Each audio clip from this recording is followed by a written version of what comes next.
Just after U.S. warships again made a provocative passage through the Taiwan Strait on Monday, further making already strained tensions between the Washington and Beijing, currently in the midst of a trade war, even hotter. Steve LeVine at Axios poses the question long on the Western public's mind: what are the chances of a U.S.-China war? LeVine recently crossed paths with Graham Allison, who published his explosive Destined For War: Can America and China Escape Thucydides' Trap? A year ago, which detailed the reasons for a coming major war being all but inevitable, sparking a global debate about the Harvard professor's controversial thesis.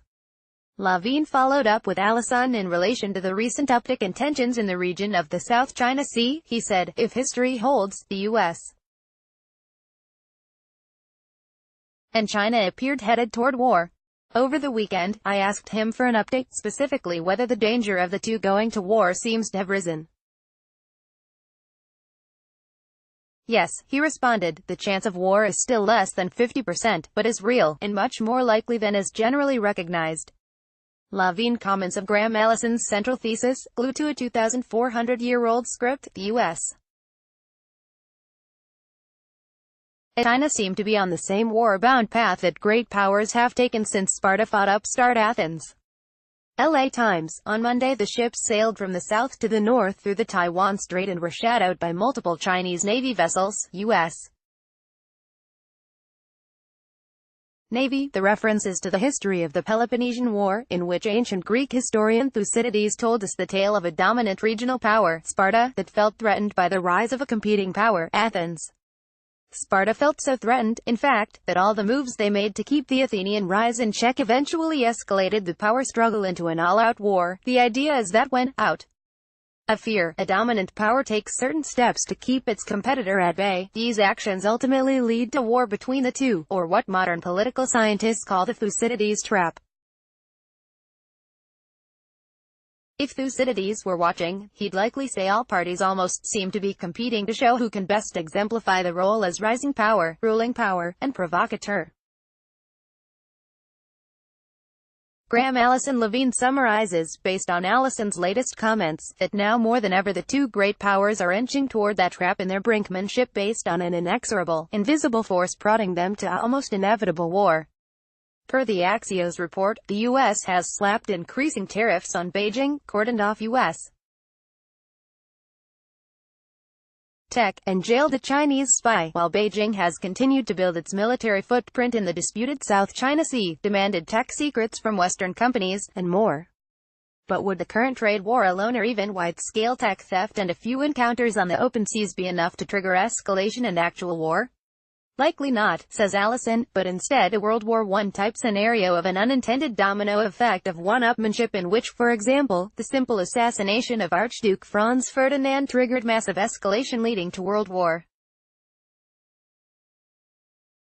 By a similar scenario, writes LeVine of Allison's comments, the two countries will be pulled into conflict by miscalculation involving a third party, such as Taiwan. Said Professor Graham Allison, what happens is that a third-party provocation, an accident, becomes a trigger to which one of the two feels obliged to respond. And they find themselves in a war that neither wanted. We saw precisely this almost happen between the U.S. and Russia over Syria on multiple occasions over the past 2 years, especially with the September accidental downing of the Russian Il-20 surveillance plane with 15 crew members on board after U.S. ally Israel launched a wide-scale missile assault on Syrian government facilities. Currently, what the Pentagon called a routine operation as 2 U.S. Navy vessels sailed through the Taiwan Strait has sparked fury with Beijing, with a Chinese foreign ministry on Tuesday saying it's expressed deep concern to the United States over the action, which was the second such operation this year. Foreign Ministry spokeswoman Hua Chunying said in reaction to the incident at a press briefing on Tuesday, the Taiwan issue concerns China's sovereignty and territory, and is the most important, most sensitive issue in China-U.S. relations. The Pentagon, for its part, repeated its position of a U.S. commitment to a free and open Indo-Pacific, per Commander Nate Christensen, deputy spokesman for U.S. Pacific Fleet, via Reuters.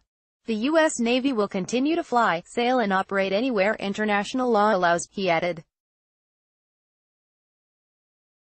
Meanwhile, a crucial piece in the South Morning China Post entitled, "Taiwan's Cozying Up to Trump Could Spark a China-U.S. War," takes us down memory lane, and outlines precisely, based on recent history, how easily the world could be on the brink of an all-out U.S.-China war per Graham Allison's thesis. This is not the first time Taiwan has become a central issue in U.S.-China relations. In the 1960 U.S. presidential debate, John Kennedy and Richard Nixon traded barbs over whether America should launch a nuclear war against China to protect the tiny islands of Matsu and Quemoy, or Kinmen, in the event of a communist invasion. Trump might now see Taiwan as an increasingly valuable point of leverage over China, but Beijing will make no compromise on this politically most sensitive issue as it considers Taiwan a core interest. As the U.S. and China drift dangerously towards direct conflict, Taiwan should be cautious. The narrow Taiwan Strait could be the flashpoint that sparks war between the world's most powerful nations. Indeed, the Thucydides trap might be right there in this seemingly remote strait that could very well be the flashpoint that takes us past the brink.